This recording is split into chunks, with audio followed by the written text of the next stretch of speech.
El mundo de hoy, en su mayoría, es un mundo sordo. The church showed a complete disdain for victims. Multiple counts of lewd acts upon a child involving 3 young boys. One of the Vatican's most senior officials has been found guilty of child sex abuse. Initially it was masturbation, and it was kissing, and then oral sex. It would finish and he would just drive on as if nothing had happened. Father Chester Goronsky fondled boys and told them he was doing so to perform a cancer check.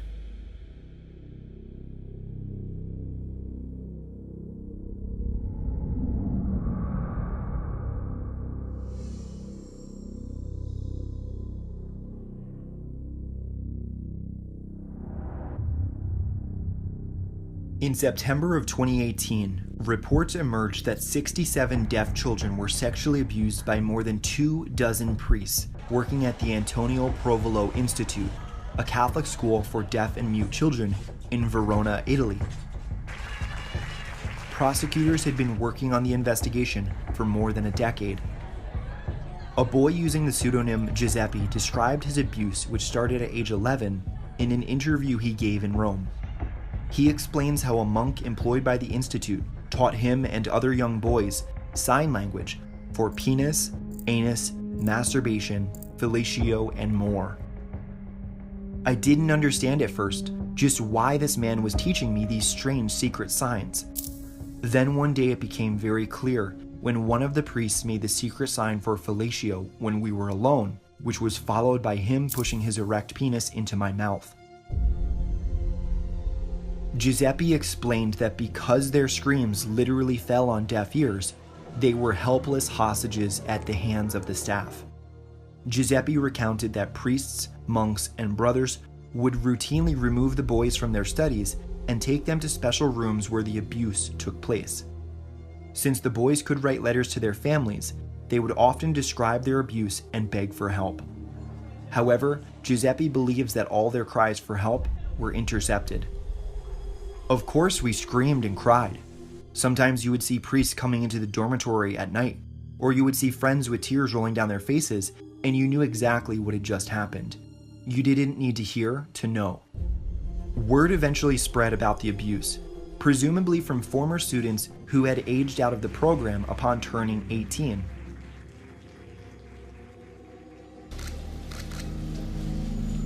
However, when allegations surfaced against Father Nicola Corradi, he was transferred to a different location of the Provolo Institute in Mendoza, Argentina. Nicola Corradi had already been accused in the past of similar crimes in Italy. For many, this is just another example of the church's attempt to hide those involved in sexual abuse. Corradi was finally arrested in 2016 and sentenced to 42 years in prison for abusing 22 children over the course of 30 years. Another priest, Horatio Corbacho, was sentenced to 45 years. In total, 17 of the school staff were indicted, and both schools were subsequently shut down.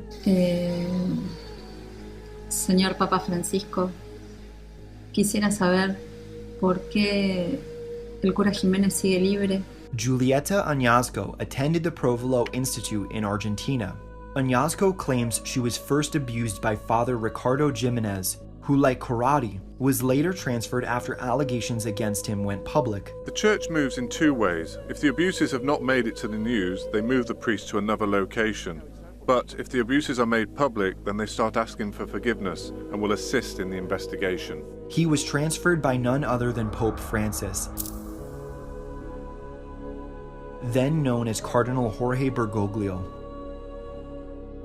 Añasco, along with 13 other members of SNAP, or the Survivors Network of Those Abused by Priests, signed an open letter to Pope Francis in July of 2013, reminding him of the abuse and again calling for action on the matter. Although SNAP received a confirmation of receipt, Pope Francis never replied to their letter. Bishop Accountability, a watchdog website for child abuse in the Catholic Church, cites 5 separate cases when Pope Francis overlooked or refused to take action as cardinal. In fact, Pope Francis sent shockwaves around the world in 2017 by calling for reduced sanctions against convicted pedophile priests. Greg Burke, the Vatican spokesman, has defended Pope Francis's proclivity towards mercy in such cases, stating that even those who are guilty of heinous crimes can expect clemency from the Holy Father. Canon lawyers and church officials argue that keeping abusive priests under the authority of the church is the best way to protect children. Naturally, if there was a company riddled with crimes, we would look to the leadership that was either negligent or otherwise complicit in the corruption. Regarding corruption in the Catholic Church, perhaps these are low-ranking officials making these decisions. How do we know for certain that the Pope himself is directly implicated in the covering up of pedophilia? On December 12, 2018, Pope Francis caved to mounting public pressure to expel 3 out of 9 advisors from his Council of Cardinals after 5 years of litigation around child abuse. 1/3 of Pope Francis's closest advisors were embroiled in sexual abuse scandals and were not proactively removed.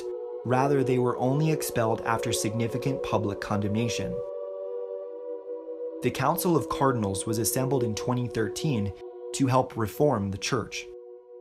Those removed were Cardinal Francisco Javier Errázuriz of Chile, Cardinal Laurent Manzuego Paciña of the Democratic Republic of Congo, and Cardinal George Pell of Australia. Pell is the most significant and high-profile individual in the Catholic Church to get convicted for pedophilia, as he was the 3rd most powerful person in the Church internationally. He reportedly worked with Pope Francis daily. Pell was the treasurer of the Vatican, otherwise known as the prefect of the Secretariat for the Economy within the Holy See. Pell was handpicked by Francis to root out corruption in the institution. Moreover, Francis had previously applauded Pell for his honesty and conviction in dealing with sexual abuse within the Church. Over 50 witnesses stepped forward to corroborate the veracity of the accusations against Pell. He was sentenced to 6 years in prison on March 12, 2019. Stephen Spainer, coordinator of SNAP, said that it is no small factor that the indictment of the reportedly 3rd-ranking Vatican official brings the issue of church responsibility and church inaction to the Pope's doorstep, indeed, to his innermost sacred and canonical chambers. In short, the Pope's hand has been called.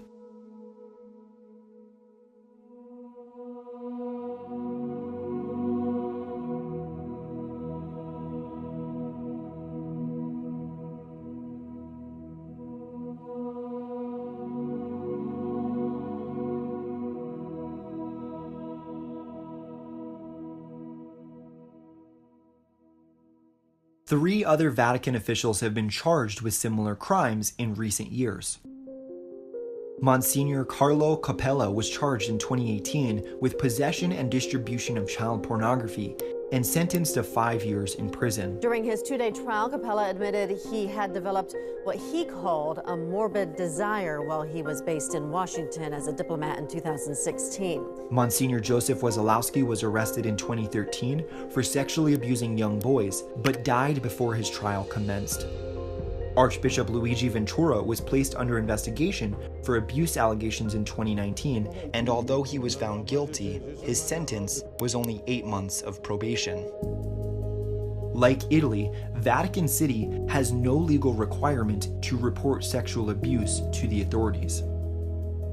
On November 12, 2018, the Wall Street Journal reported that the Vatican had barred bishops in the United States from taking any action against child abuse within the church until after a summit was to be held the following year.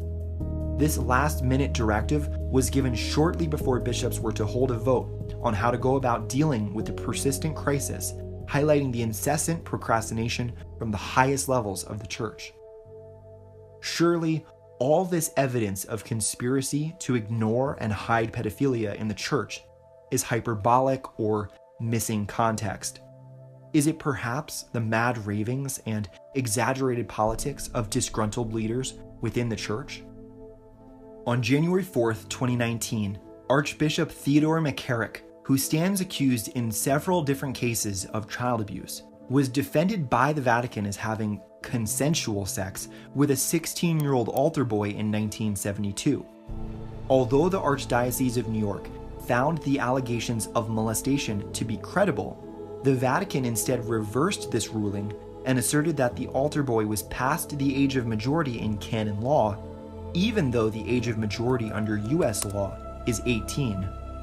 Recent allegations that McCarrick used his beach houses to operate a sex ring are still being adjudicated. Archbishop McCarrick was inviting seminarians to his beach house. There were 5 beds and there were 6 people. Archbishop McCarrick arranged it in such a way that somebody would join him in his bed. 5 months prior, Archbishop Carlo Vigano penned an 11-page testimony claiming that Pope Francis not only knew of McCarrick's crimes and the sanctions set against him by Pope Benedict XVI after being installed in 2013, but Francis also promoted him to be his trusted counselor.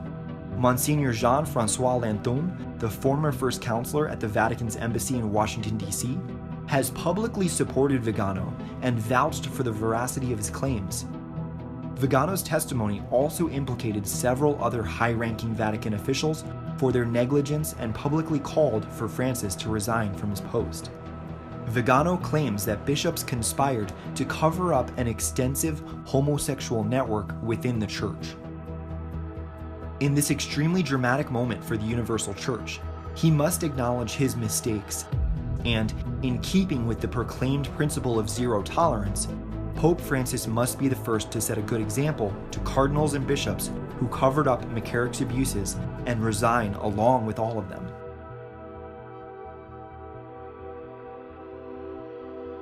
On August 30th, 2018, a letter to Pope Francis signed by over 47,000 Catholic women was published, charging him with providing an inadequate response to Vigano's letter.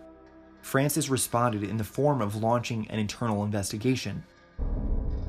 On November 10th, 2020, the Vatican published its 2-year, 449-page investigation that revealed former Pope John Paul II, now deceased and canonized as a saint, promoted McCarrick after learning of his abuse allegations.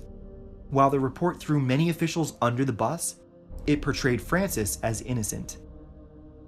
According to the Huffington Post, the findings accused bishops dead and alive of providing the Vatican with incomplete information about McCarrick's behavior and of turning a blind eye to his repeated flouting of informal restrictions ordered up in 2006 after Pope Benedict XVI decided not to investigate or sanction him seriously.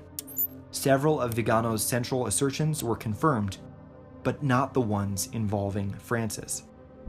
The Vatican report contains new testimonies that indicate people tried to sound the alarm on McCarrick as early as the mid-1980s. These claims of early knowledge are corroborated by Catholic News Service, which reported its receipt of a letter confirming that Vatican officials knew of allegations against McCarrick as early as 2000. Why is there a pattern of neglect and cover-ups of child abuse at the hands of priests and clergymen? Why does the Church, at the highest levels, seem to be more concerned about protecting its image than protecting its victims? In October of 2019, an Associated Press investigation found that nearly 1,700 accused priests and clergymen that the Vatican considers credibly accused pedophiles are now living unsupervised by law enforcement and hold positions such as teachers, coaches, and counselors, and many live near playgrounds. Some even counsel survivors of sexual assault. Since being defrocked by the Church, many have committed new crimes, including sexual assault and possession of child pornography. This number is especially alarming, considering the Associated Press only investigated about 2,000 priests in total. This means approximately 85% of all living priests that have been credibly accused are now living under the radar, living near and working with children. Additionally, 76 of those remaining alive could not be located at all. In 2015, Pope Francis defended Bishop Juan Barros, who was accused of covering up child abuse crimes of priests in Chile. Despite the scandal, Francis promoted him to head the Diocese of Osorno. El día que me traigan una prueba contra el obispo Barros, Ahí veo.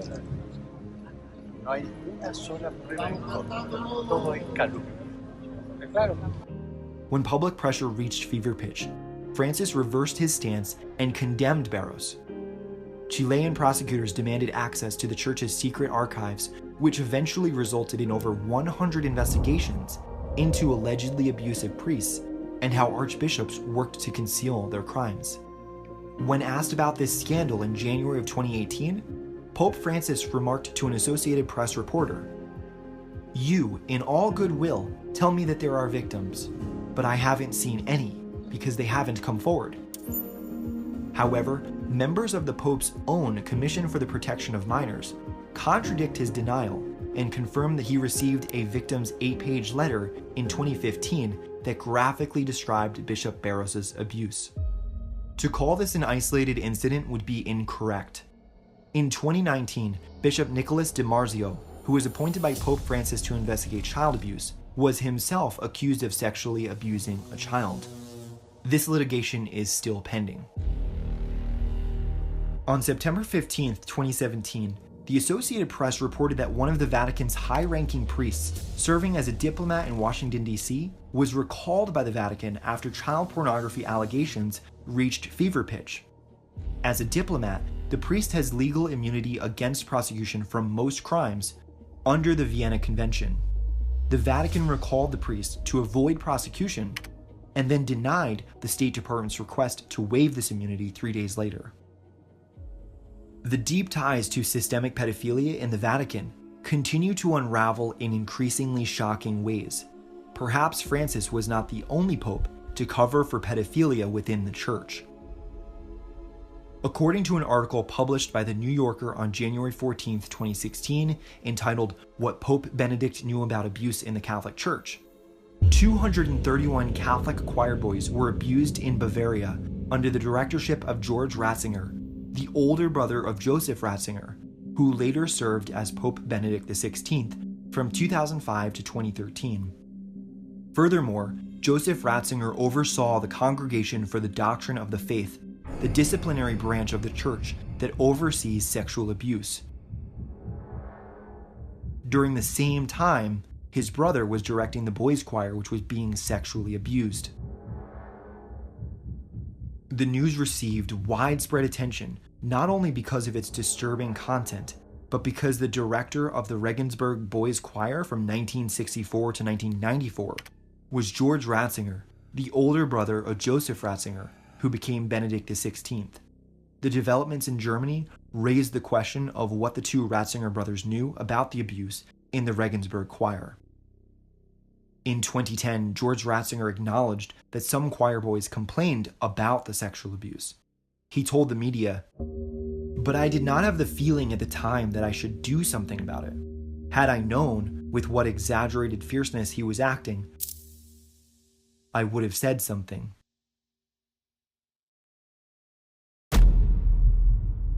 The preponderance of evidence underpins a concerted effort by the Vatican to hide abuse, remain silent, stymie investigations, delay action, obfuscate perceptions, mislead the public, and do anything and everything to maintain a squeaky clean image rather than doing the ethical, honorable, and just thing. Of course, this investigation but scratches the surface of the true magnitude of this crisis. If we are to follow the evidence and believe the whistleblowers, we might conclude that Pope Francis is at the very least complicit in the cover-up of widespread sexual abuse of children. Recent revelations revolving abuse at the highest levels of the Vatican seem to call into question the Pope's accomplices and substantiate claims that the Vatican officials are directly involved in the abuse itself. Regardless of one's faith or denomination, we must all agree that man is capable of unspeakable darkness. Those most in need of salvation are the child victims of these pedophiles masquerading as holy men. Let us pray for the prosecution of these sick, soulless creatures and criminal syndicates involved in this industry of sorrow.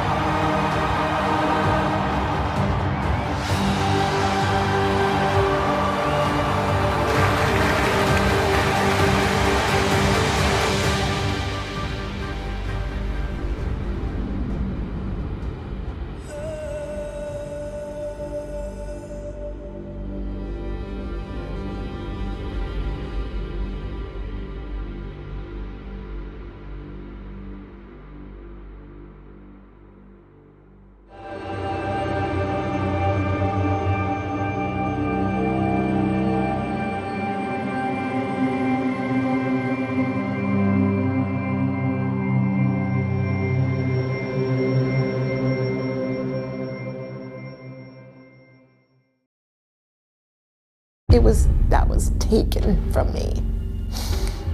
And I don't really like who I am right now. Father Terry, still wearing his priestly collar, sodomized him in a room behind the sacred altar. And I screamed. I said, why? I said, why did you do that to me? You know? I said, why? You're the shepherd. You're supposed to be the shepherd, protecting the flock, protecting the sheep. How do you let a wolf into the flock?